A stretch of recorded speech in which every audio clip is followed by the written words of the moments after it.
أجمعين لا خوف عليهم ولا هم يحزنون صدق الله مولانا العظيم الصلاة والسلام عليك سيدي يا رسول الله وعلى آلك وصحبه يا سيدي يا حبيب الله الصلاة والسلام عليك يا سيدي يا خاتم المعصومين وعلى آلك وصحبه يا سيدي يا خاتم النبيين الصلاة والسلام عليك يا سيدي يا کاشف الکرب وعلى آلك وصحبه یا سیدی حسب و نصب کودکی با دنیا آمد. کہتے ہیں کہ دن یا رات میں سے کسی ایک گھڑی میں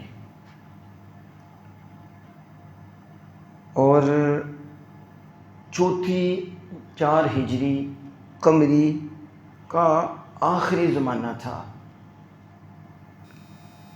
اب ایک مسلمان دیندار عالم اچھے حسب و نسب والے خاندان میں پیدا ہوئے. یعنی رات یا دن کی گھڑی تھی اور ایک دیہات تھا اور چوتھی ہجری کا آخری وقت تھا، یعنی ختم ہونے لگی تھی. تو یہ آفتاب ایک نیک خاندان میں طلوع ہوا. مادر و پدر متدین از ولادت این کودک بسیار خوشحال و خوشنود گشتند و خدا را شکر و سپاس گفتند.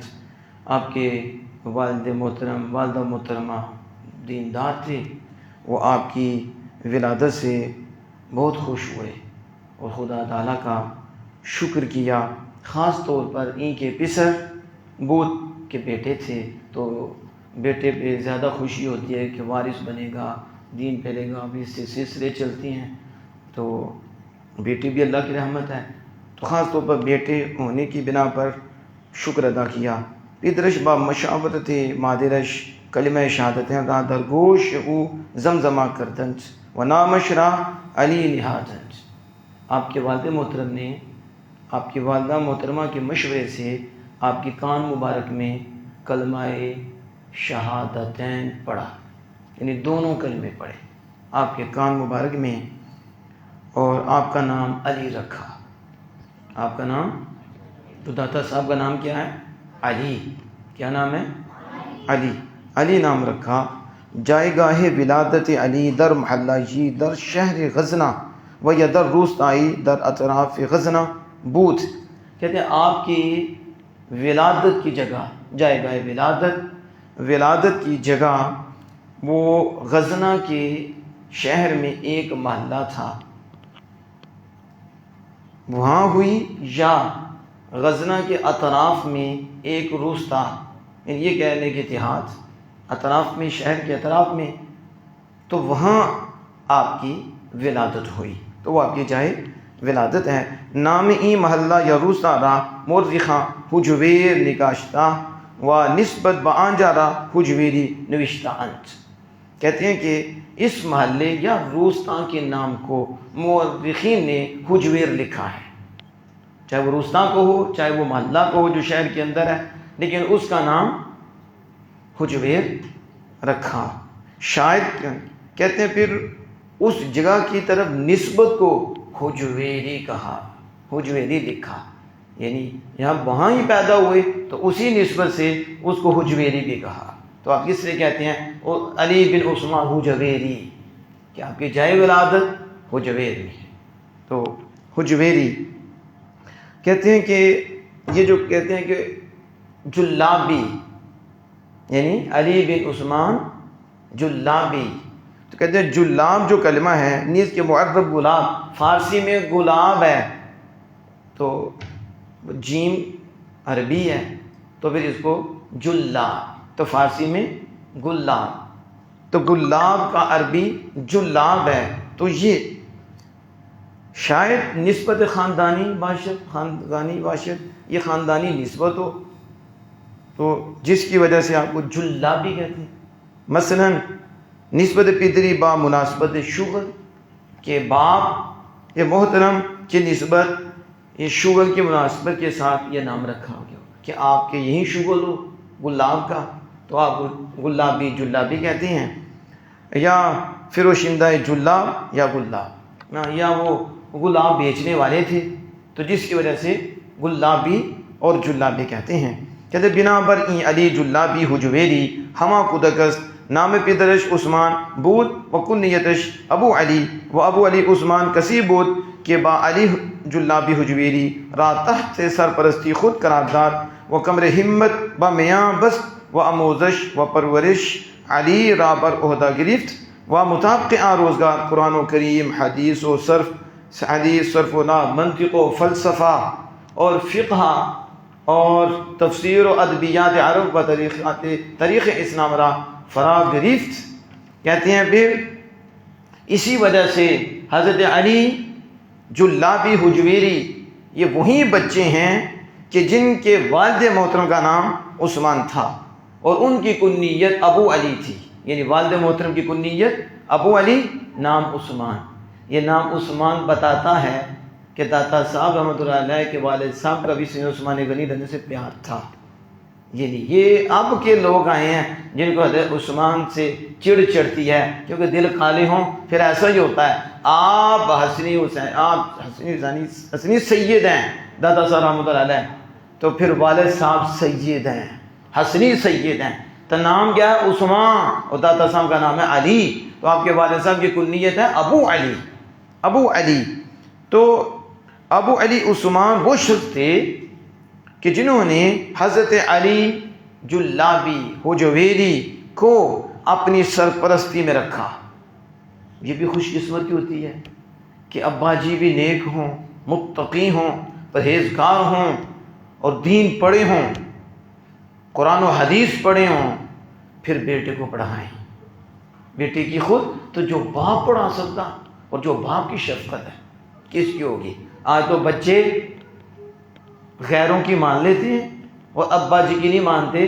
کیا مطلب؟ ابا جی دشمن ہیں، وہ ان کے دوست ہیں. کتنے بے عقل ہیں. اگر باپ دشمن ہے تو تمہارا دوست کون ہے؟ بیوقوفو، باپ دشمن نہیں ہوتا، ماں دشمن نہیں ہوتی. ماں دشمن ہے تو باپ دشمن ہے، پھر دوست کہاں سے نظر آئے گا؟ جو تمہیں ماں کے خلاف کرتے ہیں وہ تمہارے دشمن ہیں. جو تمہیں دین سے دور کرتے ہیں، ماں بیٹے پہ جان دیتی ہے، باپ بیٹے پہ جان دیتا ہے، ان کے خون ہے، ان کا حصہ ہے، انہیں درد ہوتی ہے. اس لیے دوسروں کی نہ مانا کرو، گھر والوں کی، والدین کی مانا کرو، ان کا ادب و احترام کیا کرو. تو آپ نے اپنی سرپرستی میں آپ کو لیا اور پھر آپ کی تربیت کے لیے آپ نے اپنی کمر باندھ لی. ہاں شاید ایسے باپ بھی مل جائیں کہ جو بچوں کی دینی تربیت کے لیے کمر باندھ لیں. بس کمائی کمائی کمائی، بچوں کی تباہی، بچوں کی بربادی، بچے بدتمیز، شتر بے مہار، منہ پھٹے ہوئے، کسی کی تمیز ہی نہیں، حیا ہی نہیں. بس بات کیا کرنی ہے، ابھی چاہے منہ سے نہ نکلی ہو، گولی پہنے چلنی ہے، گالیاں پہنی ہونی ہیں، کوئی تمیز نہیں، ننگے پھر رہے ہیں، پتہ ہی نہیں جانور کیا انسان کیا، کوئی فرق بھی ہوتا ہے.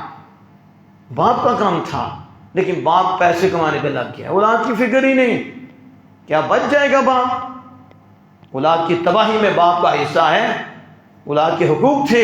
اب جب تک جرم کرتا رہے گا وہ باپ کو بھی بھگتنا پڑے گا، اور باپ کے نامہ اعمال میں بھی اس کے جرم کے گناہ لکھے جائیں گے، کیونکہ باپ نے اس کی تربیت نہیں کی، اس کو دینی تعلیم نہیں دلائی. اسے جہنم میں لے جانے میں باپ کا کردار ہے. تو اگر باپ تربیت کر دے تو بچہ چلتا پھرتا باپ کے لیے جنت کا ماحول بن جاتا ہے، اور ہر گھڑی باپ کے نامہ اعمال میں نیکیاں لکھی جاتی ہیں. آپ کے والد صاحب بھی متدین تھے اور سید تھے، دیندار تھے، متقی تھے، پرہیزگار تھے. وہ اپنے بچے کو اپنی سرپرستی میں لے لیا اور پھر ان کی تربیت کے لیے اپنی کمر باندھ لی، پھر ان کو سکھایا، ان کو پڑھایا. ایسے نہیں ہے کہ گھر سے بچے جاہل ہو جائیں، 15 سال کے بعد بچہ پڑھنے جا رہا ہے. جو گھر سے پڑھ گیا اب وہ اگلا نکلنا بھی مشکل ہوتا ہے، گھر سے ماحول لے کے جاتا ہے. یہ گھر سے تعلیم مل رہی تھی آپ کو. کہتے ہیں آموزش و پرورش علی را بر عہدہ گرفت، یعنی ان کو سکھانا، تعلیم دینا، ان کی پرورش کرنا، اس کو اپنا ذمہ سمجھا کہ ہماری ذمہ داری ہے، کسی اور کی ذمہ داری نہیں ہے. آج تو پتہ نہیں کسی اور کی ذمہ داری سمجھ بیٹھے ہیں. سمجھ کیا بیٹھے ہیں؟ 40-40 ہزار، 20-20 ہزار، 30 ہزار سکول میں دیتے ہیں اور دین کے لیے مفت بھی تربیت نہیں. ادھر تو 100 روپیہ دینا بھی مشکل ہوتا ہے، 200 روپیہ دے کے بھی احسان کرتے ہیں، اور اسکول میں 50-50 ہزار دے کے جنہیں نہ وضو کا پتہ، نہ غسل کا پتہ، نہ ماں کا پتہ، نہ باپ کا پتہ. ماں کیا باپ کیا، جنہیں پتہ نہیں چلتا انسان کیسے ہوتے ہیں اور جانور کیسے ہوتے ہیں، تمیز ہی نہیں ہوتی. ادھر اتنا پیسہ لٹاتے ہیں، تو جہاں انسان بنائے جاتے ہیں وہاں فری بھی نہیں پڑھواتے. یہ حالات ہیں، لیکن آپ نے خود جو ہے وہ ان کو اپنے زیر سرپرستی لیا، اور اس وقت کے مطابق، اس زمانے کے مطابق جو علم چاہیے تھے، یعنی پہلے نمبر پہ قرآن کریم، گھر سے قرآن کریم. اب تو قرآن ہی گھر سے نکل گیا ہے، پڑھنا تو بڑی دور کی بات ہے. لوگ مسجدوں میں بیٹھے ہیں، لے جائیں، گھر میں پڑھنے والا کوئی نہیں ہے. کیا مسلمان نہیں رہے؟ قرآن گھر سے باہر ردی میں قرآن پڑھے ہیں، ڈبوں میں. مقدس اوراق جا کر دیکھو، ڈبوں میں قرآن پڑھے ہوئے ہیں، دینی کتب پڑھی ہوئی ہیں. تو سوال نہیں آئے گا، تباہی نہیں ہوگی، تو اور کیا ہوگا؟ گھر میں سکون ہوگا. جنہوں نے گھر سے دین ہی نکالتے، قرآن نکال دیا. قرآن کے لیے ٹائم نہیں، موبائل کے لیے ٹائم ہے، اور طرح طرح کی چیزیں دیکھنے کے لیے ٹائم ہے، اپنی بربادی کرنے کے لیے ٹائم ہے. لیکن نہیں ہے تو اللہ اور اس کے رسول کے دین کے لیے ٹائم نہیں ہے. اب دیکھو، آپ نے اس وقت قرآن کریم، حدیث، قرآن کریم دوسرا درجہ، حدیث، صرف و نحو جو قرآن کو سمجھنے کے لیے ضروری، صرف و نحو، منطق و فلسفہ، فقہ اور تفسیر قرآن، عرب کے شعر، ادبیات عرب، اور تاریخ اسلام، اسلام کی تاریخ کو آپ نے حاصل کر لیا. اب والد صاحب کی نگرانی میں آج کون سے آگے ہیں؟ ہم مدرسے کیا کرنے جاتے ہو؟ پیروں کے بعد بیٹھ جاؤ. کو پیڑوں کے بعد بیٹھے؟ جتنا علم نہیں پڑھا وہ خود تربیت کے قابل ہے، وہ خود علم سے دور ہے. وہ پیر کہاں سے بن گیا؟ وہ تو پیڑ ہے. جب تک علم نہیں آئے گا درد دور نہیں ہوگی. علم کے بغیر تو کچھ بھی نہیں. داتا صاحب فرماتے ہیں علم سے بڑا درجہ ہی کوئی نہیں. فرمایا ہر درجے کی چابی علم ہے. جب علم آ جاتا ہے تو پھر اللہ کے قرب کے لائق وہ ہو جاتا ہے، پھر سے قرب نصیب ہوتے ہیں. جاہل اندھیرے میں ٹکرے مارتا رہتا ہے، اسے کچھ نہیں ملتا. جو خدا کا ہو جاتا ہے، خدا اسے علم کے نور سے روشن کر دیتا ہے. اب داتا صاحب رحمۃ اللہ علیہ نے یہ علوم حاصل کیے، اور پھر اندر با سوا درجات عالی تحصیلی راہ یافت. پھر آپ نے تھوڑا تھوڑا بلند درجات کی طرف حاصل کرنے کی راہ بھی پا لی. تھوڑا تھوڑا درجے بلندی، بلند درجوں کی طرف آپ نے راہ پا لی. اور شوق و عشق فراواں با عرفان و تصوف در خود یافت. اللہ کا فضل جس پہ ہو جائے، عشق کا شوق، عرفان کا شوق، اللہ کی محبت کا شوق، اور اللہ کے قریب ہونے کا شوق، اللہ کی معرفت کا شوق داتا صاحب رحمۃ اللہ علیہ نے اپنے اندر پایا. ابھی کیا زندگی ہے اس وقت آپ کی. یہ تو وہ وقت ہے جو آپ کا بچپنے کا وقت ہے، اس میں اتنے علوم حاصل کر لیے، اور پھر اپنے اندر عشق و محبت کا ٹھٹھا مارتے وہ سمندر بھی پا لیا. یہ حالت ہی اس وقت آپ کی. چون زبان مادرش فارسی بود، آنچے میں گفت و می نوشت بزبانی فارسی بود، خاصا اشعار او کے بعد زبان فارسی بود. آپ فرماتے ہیں کہ وہ کہتے ہیں جب کہ آپ کی والدہ محترمہ فارسی بولتی تھیں، ان کی زبان فارسی تھی، تو وہ فارسی بولتی تھیں، اور جو کہتی تھیں فارسی میں کہتی تھیں، جو لکھتی تھیں جو وہ فارسی بولتی تھیں، تو جو کہتے تھے اور جو لکھتے تھے فارسی میں. تو داتا صاحب رحمۃ اللہ علیہ نے بھی پھر والدہ سے فارسی سیکھ لی، گھر سے فارسی سیکھ لی. تو اس لیے آپ کی یہ جو کتاب ہے یہ فارسی میں ہی ہے. تو پھر جو لکھتے تھے، جو کہتے تھے، جو لکھتے تھے فارسی زبان میں ہوتا تھا. خاص طور پر آپ نے جو اشعار ہیں وہ زبانیں آپ کی فارسی زبان میں تھے. تو آپ کہتے ہیں کہ آپ کا اس طرح بھی ہوا کہ کوئی اشعار لے گیا، پھر آپ اسے واپس ہی نہیں دیے. پھر آپ نے کہا یہ بھی زیادتی ہوئی کہ میری دوسری کتابوں کو لوگوں نے لے لیا اور واپس نہیں دیں. بعد ہاں معلوم شد، اس کے بعد مجھے معلوم ہوا کہ نام علی حجویری را از اغا کتاب ہا حذف کرداند. اس کتابوں سے میرے نام کو بھی انہوں نے مٹا دیا. کتابیں بھی میری لے لی ہیں اور پھر اس سے میرا نام بھی مٹا دیا ہے، اور نام خود راف افزودان، اور اپنا نام اس میں بڑھا دیا ہے اپنی طرف. یہ تو اس وقت ہی کام شروع ہو گیا تھا چوریوں والا. اس وقت بھی کہ میری کتابوں پہ اپنا نام لکھ دیں. حالانکہ جب بندہ کتاب پڑھتا ہے نا تو کہتا ہے اینے لکھی ہے، اس کی کیا اوقات ہے اتنی بڑی کتاب لکھے. تو اس سے بھی سمجھ آ جاتی ہے اس نے چوری کی ہے، اس نے لکھنے والا کوئی اور ہے، وہ کوئی شہباز ہے، لیکن وہ بے نیاز لوگ ہوتے ہیں۔ تو کہتے ہیں کہ اس طرح انہوں نے اپنا نام لکھ لیا اور میری کتابوں سے میرا نام مٹا دیا۔ پھر آپ لکھتے ہیں کہ دورہ جی کے علی جلابی حجویری در آ ولادت یا غزنویاں حکومت میں کردند، سلطان محمود غزنوی، سلطان مسعود غزنوی، سلطان مودود غزنوی اور سلطان ابراہیم غزنوی، ان کے دور میں حضرت داتا صاحب رحمۃ اللہ علیہ پیدا ہوئے، ان کے دور میں، اور یہ 390 ہجری سے 500 ہجری تک ہے، یعنی داتا صاحب رحمۃ اللہ علیہ بس اسی طرح وصال کی تاریخ تو جو صحیح ہے وہ معلوم نہیں ہے، تو بھی یہ کہتے ہیں کہ داتا صاحب 480 سے لے کر 500 تک کے اندر اندر ہی آپ کا انتقال اور وصال ہوا ہے۔ تو اس لیے میں کہا کہ سلطان محمود غزنوی، یہ مسعود غزنوی اور پھر یہ مودود غزنوی، یہ ان کی حکومت کا وقت تھا جس میں داتا صاحب رحمۃ اللہ علیہ جوان تھے۔ کہتے ہیں در حدود 20 سال عمر داشت، آپ 20 سال کی عمر میں تھے، اور شور سیر و سیاحت، صف دیدار از بزرگاں و مدارس علم و ادب و زیارت خانقاہوں و دبئی رہا و سوام در سرش بود بدیج ادوانہ شرحا دنیا اسلام گردید۔ اب اس سے پہلے بھی وہ کہتے ہیں کہ داتا صاحب رحمہ اللہ تعالیٰ کہ آپ کی سرشت 20 سال کی عمر تھی، لیکن آپ کی عادت میں سیر و سیاحت کا شور تھا کہ میں سیر کروں اللہ کے لیے۔ اس کے لیے ہماری سیاحتیں، ہماری سیر کیا ہے؟ کدھر جائیں؟ مری جائیں۔ ایک تو نام مجھے یاد نہیں ہے، ادھر بھی لوگ بڑی جلدی سے جاتے ہیں، جاتے کہ نہیں؟ آج کل کتنے ہزاروں لوگ آگے جاتے ہیں۔ ہماری سیر نفس کے لیے ہوتی ہیں، ان کی سیار و سیاحت یار کے لیے ہوتی ہیں، وہ اللہ کے لیے سفر کرتے ہیں، حقیقت میں سفر بھی وہی ہے۔ ہاں یہ بھی اللہ کے لیے، کرنا بھی اللہ کے لیے، لیکن ہم مادیت سے نکلتے نہیں، لاکھوں روپے اڑا دیتے ہیں سیار و سیاحت کے لیے اور بس چسکوں کے لیے۔ اچھی نیات کتنوں کی ہوتی ہیں اور گندی جگہوں پہ جا کر اپنی آنکھیں، اپنے دل خراب کرتے ہیں۔ اس کی اسلام حوصلہ افزائی نہیں کرتا، بلکہ یہ تو کبھی کام ہے، لیکن کس کو سمجھائیں؟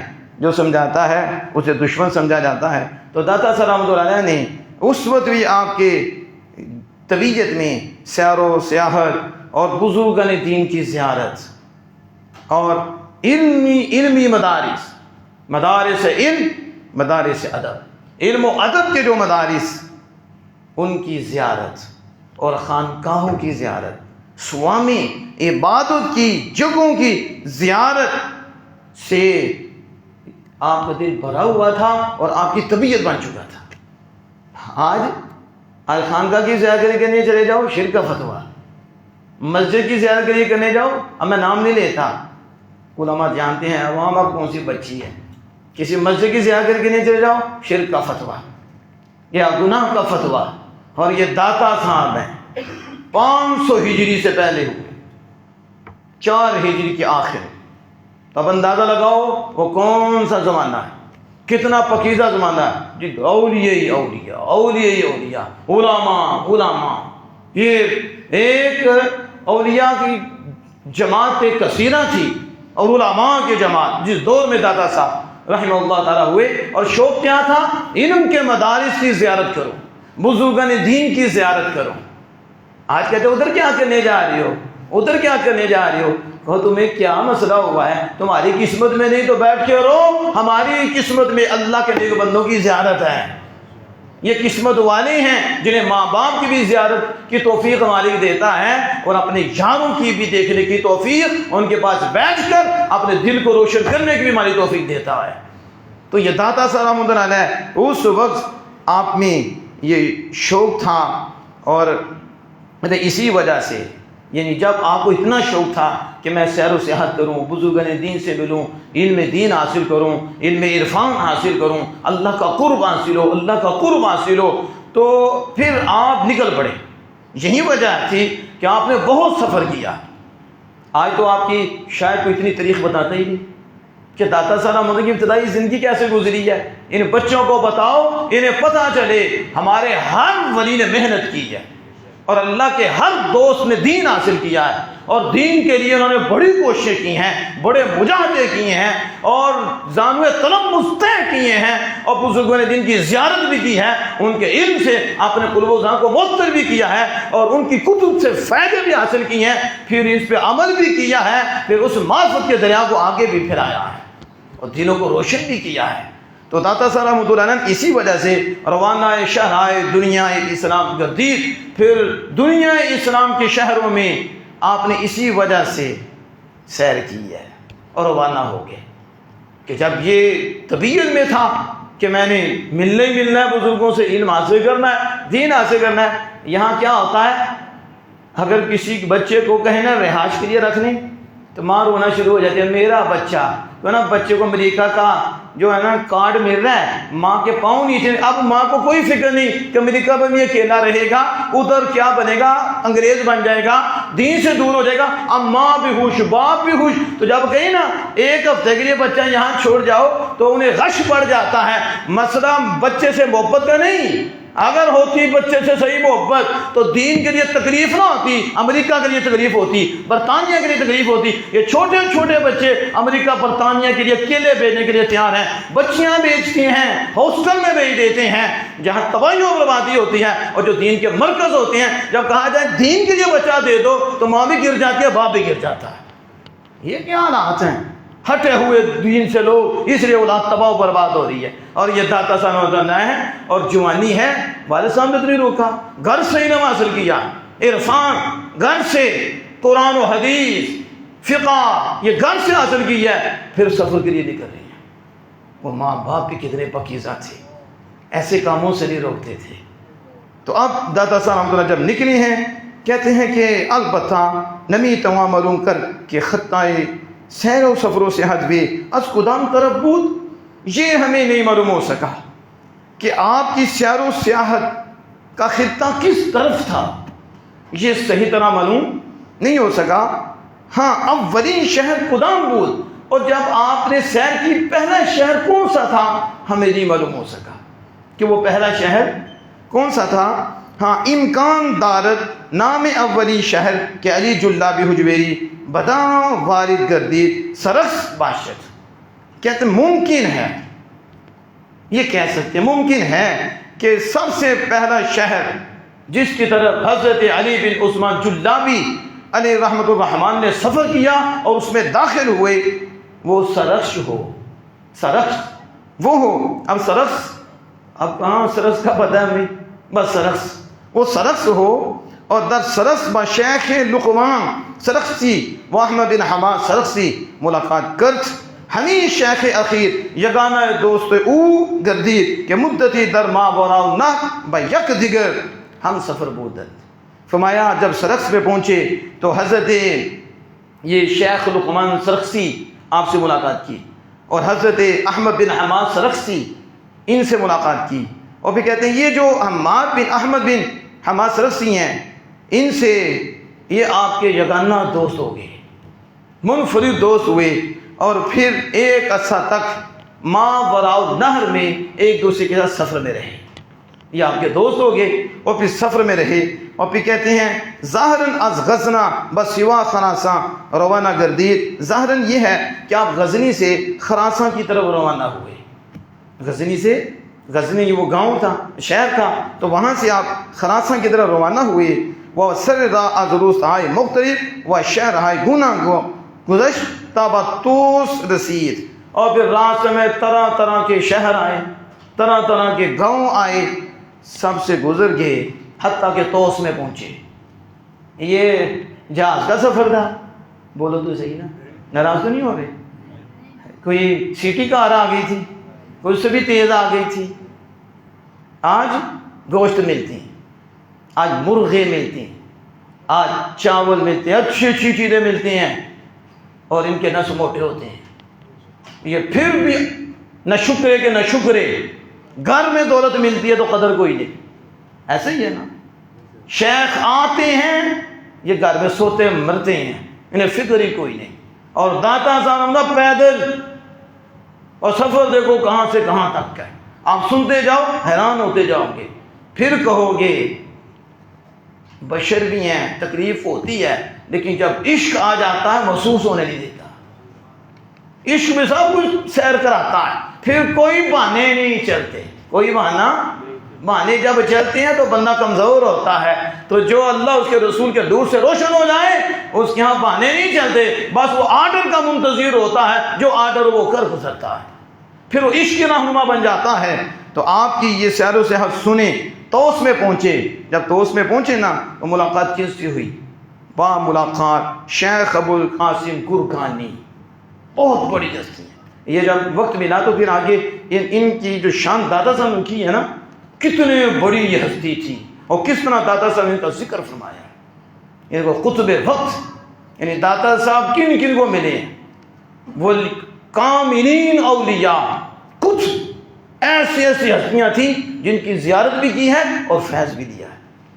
آج تو والا آتی ہی ہیں کہ تو اتھے کیوں گیا ہے، یہ بات ہے، ایک جگہ سے دوسری کا بیٹھ جائیں وہ تو مسئلہ بن جاتا ہے، ادھر سے میں نام نہیں لیتا، ایک شیشے کا دوسری کا چلا جائے وہاں پتہ نہیں کیا بن جاتا ہے، دوسرے کا ادھر چلا جائے اس کے چہرے بدل جاتے ہیں، نفس میں پھنسے ہوئے ہو، سارے رسول اللہ کے غلام ہیں، جس کے پاس بھی بیٹھتا ہے وہ حضور کا ہی سمجھ کے بیٹھتا ہے، مرشد کے ذریعے ادھر سے بھی فائدہ مل جاتا ہے۔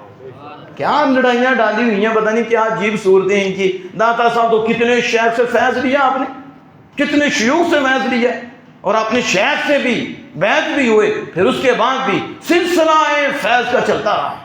داتا صاحب رحمہ اللہ تعالیٰ کا فرمایا حضرت ابو القاسم گرگانی جو جانی عربی میں علیہ رحمت الرحمن کے پاس آپ گئے، اور یہ واحد وہ شیخ تھے، اس لیے دادا صاحب آپ کا ذکر کیا، ان کو دادا صاحب سے پیار بڑھا۔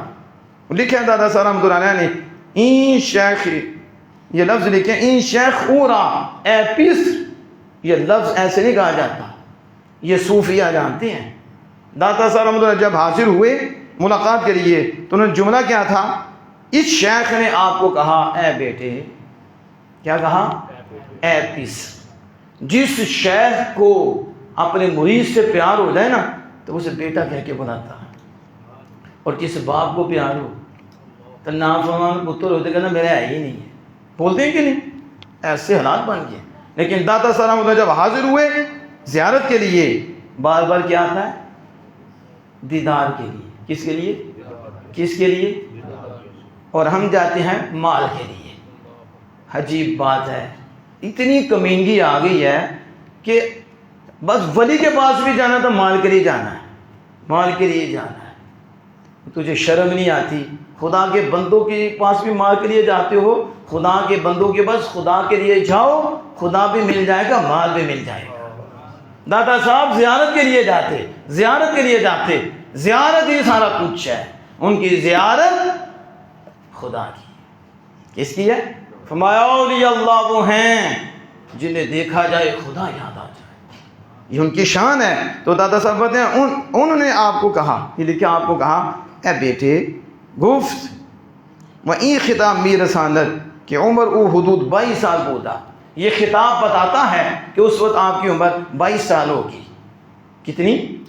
اب اندازہ لگاتے کب کا سفر شروع ہوا آپ کا؟ تو 22 سال کی عمر میں آپ توس میں پہنچے۔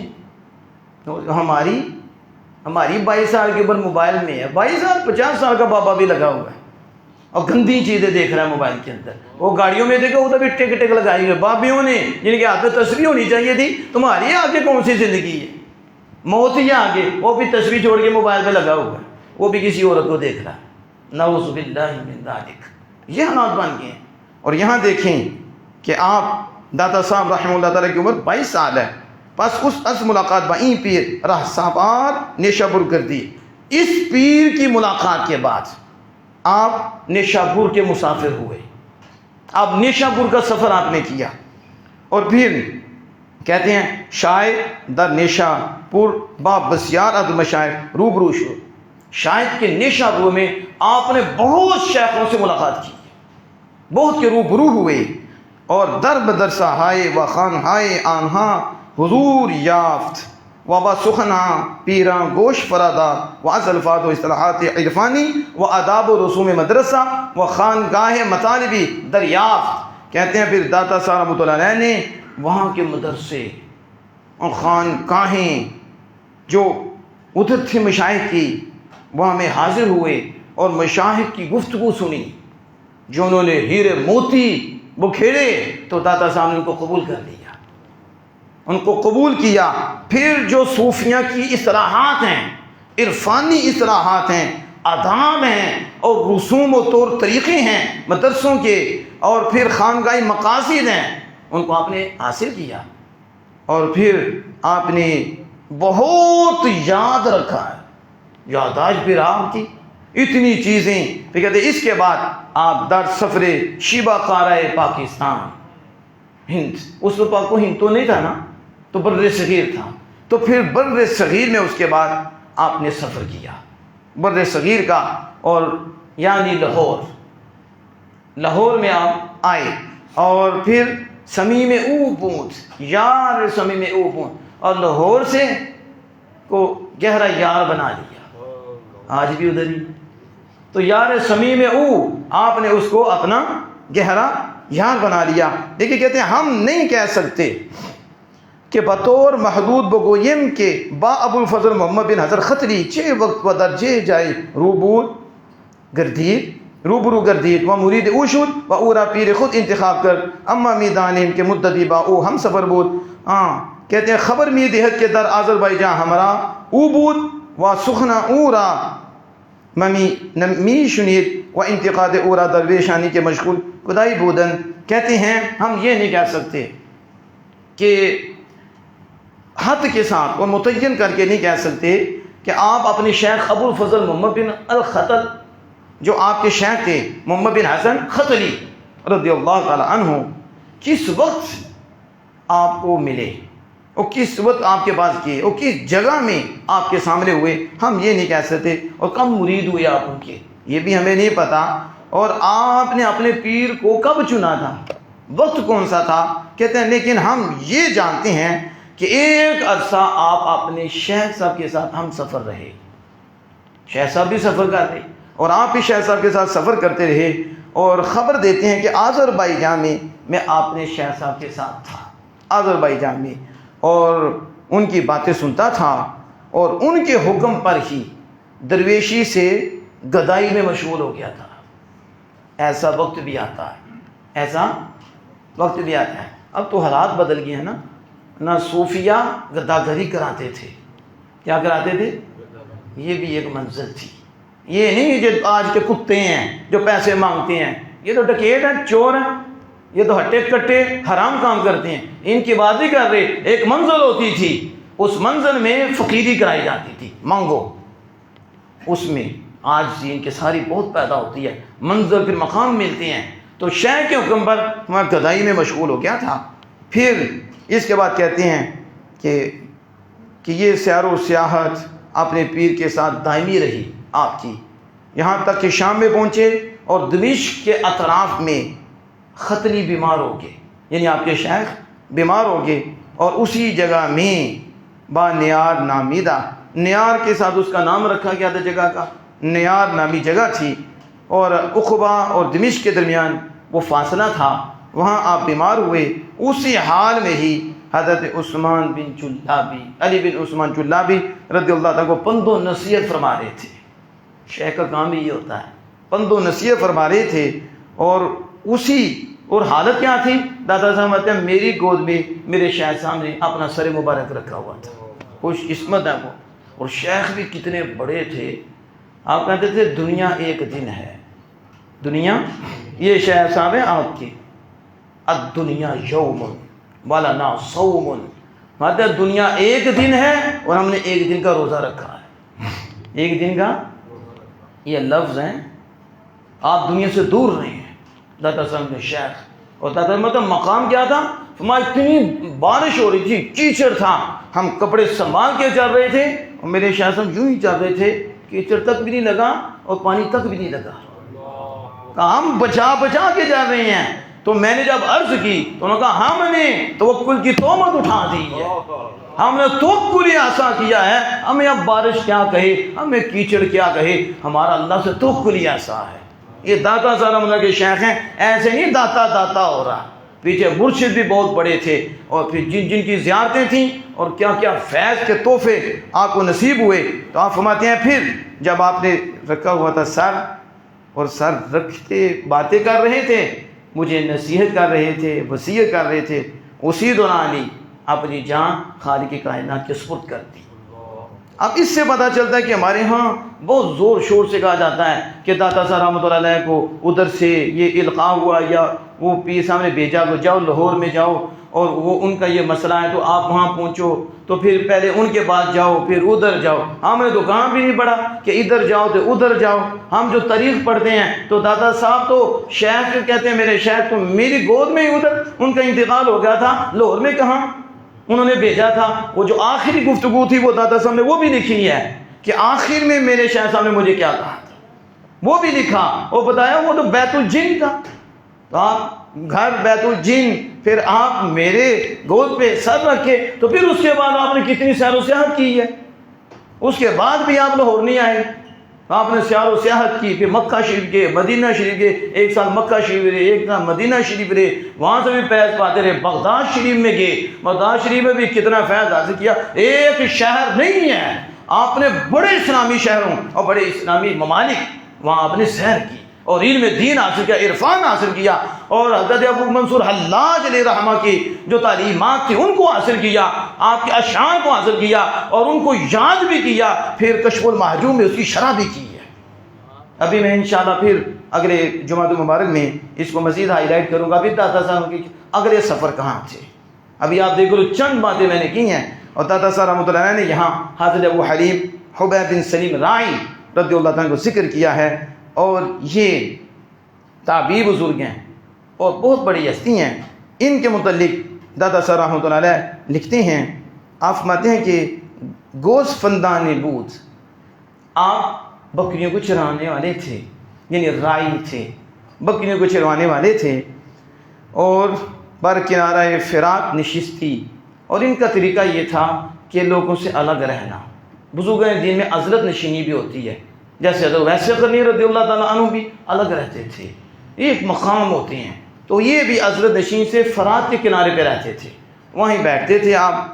تو یکی از مشائخ روایت کرتے، مشائخ میں سے ایک روایت کرتے ہیں، دادا صاحب کوئی ایسی بات ہی نہیں کرتے. آپ پڑھیں گے دادا صاحب کہ یہ مشائخ لکھتے ہیں، مشائخ روایت کرتے ہیں، یعنی کسی جاہل کی بات دادا صاحب کیسے نقل کر سکتے تھے، وہ خود ہی اہل تحقیق میں سے تھے.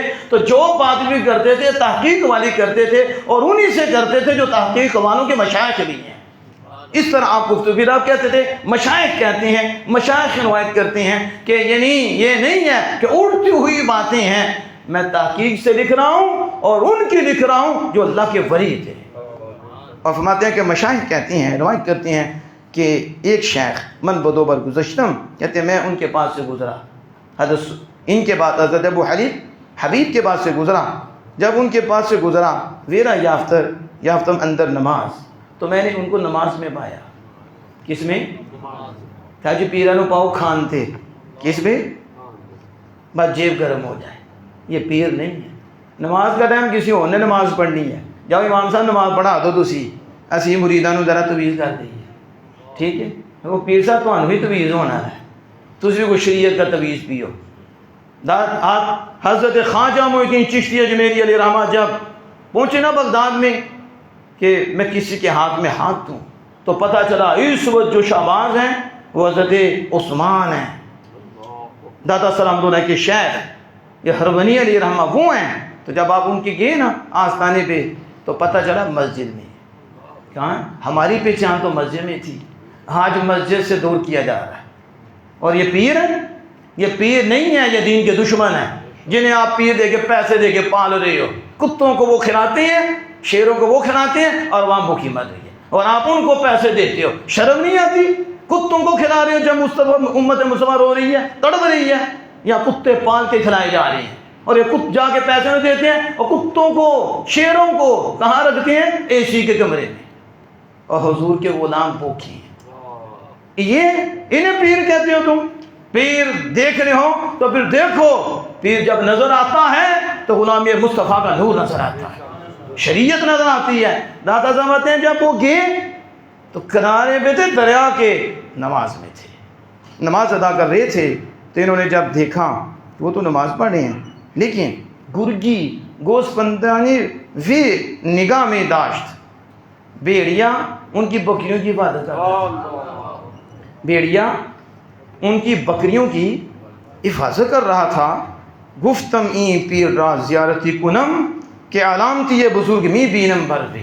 کہا میں تو اس پیر کی زیارت کروں گا کیونکہ میں نے تو بزرگی کی علامت پائی ہے. آج تک نہیں دیکھا کہ درندہ ہو اور شکار کی حفاظت کرے. یا تو بندے بندے کو کھا رہے ہیں اور وہ بھیڑیا ہو کر بھی بکریوں کو نہیں کھا رہا بلکہ بکریوں کی بھی حفاظت کر رہا. یہ عجیب صورت بن گئی ہے. یعنی یہ اللہ کے نیک بندے ہیں اس لیے بھیڑیا بھی ان کا غلام ہو گیا ہے، وہ بھی ان کی بکریوں کی حفاظت کر رہا ہے. تو وہ کہتے ہیں میں ان کی زیارت کر کے جاؤں گا. زمانی ببودم تا از نماز فارغ ہوئی. کچھ عرصہ ٹھہرا، وہ نماز سے فارغ ہوئے تو بر سلام گفتم، میں نے انہیں سلام کہا. انہوں نے کہا پیسر بچے کا آرام دی، کس کام کے لیے آئے؟ کیا کام ہے؟ گفتم بزیارت تو. کیا ہے یہ؟ میں آگے بھی کہہ گیا ہوں، کبھی بھی ولی کے پاس پیسوں کے لیے نہ جاؤ، کبھی بھی مال کے لیے نہ جاؤ، سب کچھ مل جائے گا. ایک نیت لے کے جاؤ، اللہ کے بندے ہیں، اللہ کے محبوب ہیں، صرف زیارت کے لیے جا رہا. پوچھا کس لیے آئے ہو؟ کس لیے؟ کہا بس زیارت تو، آپ کی زیارت کے لیے، بس آپ کی زیارت کرنی تھی. تو پھر گفت آپ نے کیا کہا؟ خیرک اللہ. یہ ہے ادب سے کہا زیارت میں اللہ تجھے بلائی دے دے. بزرگوں نے یہ دعا کرنی ہے اللہ تجھے اپنا قرب دے دے. یہ کہتے ہیں نہیں بزرگوں اللہ ہمیں امریکہ دے دے. عجیب ہی صورت بن گئی ہے. تو امریکہ میں مرے گا تو قبر میں کیا کرے گا؟ چھوڑ امریکہ کی سوچ، آمینہ کے لال کی سوچ. وہ نور مل گیا، کیا امریکہ کیا دنیا. وہ پاؤں کی ٹھوک پہ بھی نہیں لیتے، نوک پہ بھی نہیں لیتے. جنہیں عشق مصطفیٰ کی دولت مل جاتی ہے، جنہیں معرفت مل جاتی ہے. تو دعا دی اور کہا یو شیخ، اے شیخ گرگ بمیش موافق می بینا. میں تو بیڑیوں کو بکریوں کا دوست دیکھ رہا ہوں. بھیڑیے کب کے بکریوں کی موافقت کرنے لگے ہیں؟ بھیڑیے بکری کے موافق کب کے ہو گئے ہیں؟ تو جواب سنو ان کا. انہوں نے کیا کہا؟ انہوں نے کہا گفت ازاں کی رائی میش بحق موافقت است. جب بکریوں کے چرانے والے نے حق کی مان لی ہے تو پھر درندوں نے بھی ہماری مان لی ہے. ہم رب کے ہو گئے ہیں، تو جب رب کی موافقت کر لی ہے تو بھیڑیوں نے ہماری بکریوں سے موافقت کر لی ہے. بات یہ ہے جب بندہ رب کا ہو جاتا ہے تو یہ بندے کیا ہیں، انسان کیا ہیں، جانور بھی ان کے ہو جاتے ہیں، ان کا بھی ادب کرتے ہیں. لیکن ہو بندے. پھر ایسا ہوتا ہے. پھر اس کے بعد کیا ہوا؟ آپ کہتے ہیں کہ انہوں نے کیا کیا؟ انہوں نے یہ کہہ کر ایک پیالہ چوبی لکڑی کا پیالہ، اب تو وہ سلسلہ ہے نا، لکڑی کا پیالہ زیر سنگی داج پتھر کے نیچے رکھا اور در چشمہ روان شد. تو یہ چشمہ جاری ہو گیا. پیالہ لکڑی کا ہے. آج بت کرامات کے منکر کھڑے ہو گئے. یہ داتا صاحب چاہ ہے کہ میں سمجھ نہیں آتی، بس جو سمجھ نہ آئے خدا کی قدرت کو مان لو. تو یہ جب چشمہ جاری ہوا تو دو چشمے جاری ہو گئے، یکی شیر یکی عسل، ایک دودھ کا ایک شہد کا، دونوں جاری ہوئے. تو اس نے کہا یو شیخ این درجہ بچے یافتی. شیخ یہ درجہ کیسے پا لیا کہ پتھر سے شہد اور دودھ کی نہر جاری ہو جائے؟ یہ مقام کہاں سے پا لیا؟ جواب سنو. آپ نے یہ تو نہیں کہا میں بڑا پہنچا آیا ہوں. ہمارے ادھر کیا کہیں گے؟ کسی سے ہو بھی جائے کیوں نہ راتی پوری رات نفل پڑھنا، یہ کرتا ہوں میں، یہ ہوں میں، وہ ہوں. سنو تعارف کیا کرایا، کس وجہ سے یہ مقام ملا ہے. کہا با متابعت محمد صلی اللہ علیہ وسلم کا درجہ کیسے پایا ہے؟ کہا حضور کی اتباع کرنے سے پایا ہے.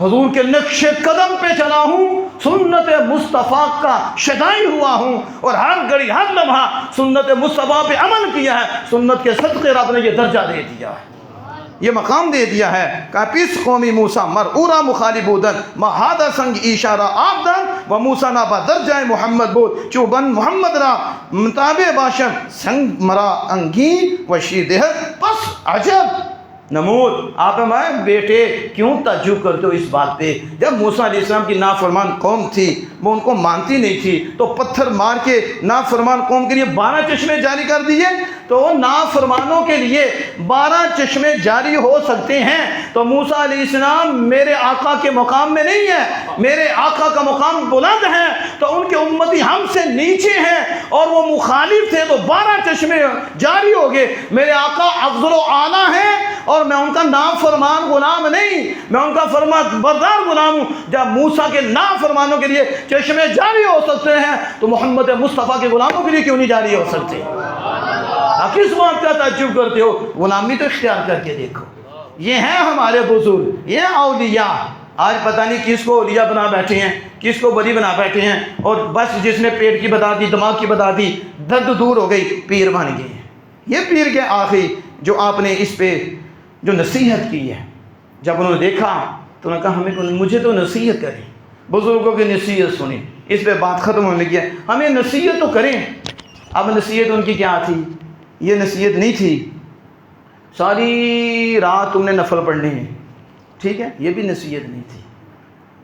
جو شیخ ہوتے ہیں نا وہ نبض پہ ہاتھ رکھتے ہیں، طبیب نبض یاد رکھتا ہے۔ اب تو ڈاکٹروں کو جو وہ بتاتی ہے الٹرا ساؤنڈ یا وہ ٹیسٹ وہی کرتے ہیں، حقیقت میں وہ طبیب ہوتا ہے جو نبض شناس ہوتا ہے، اس کے مطابق دعا دیتا ہے، تو ولی نبض شناس ہوتے ہیں۔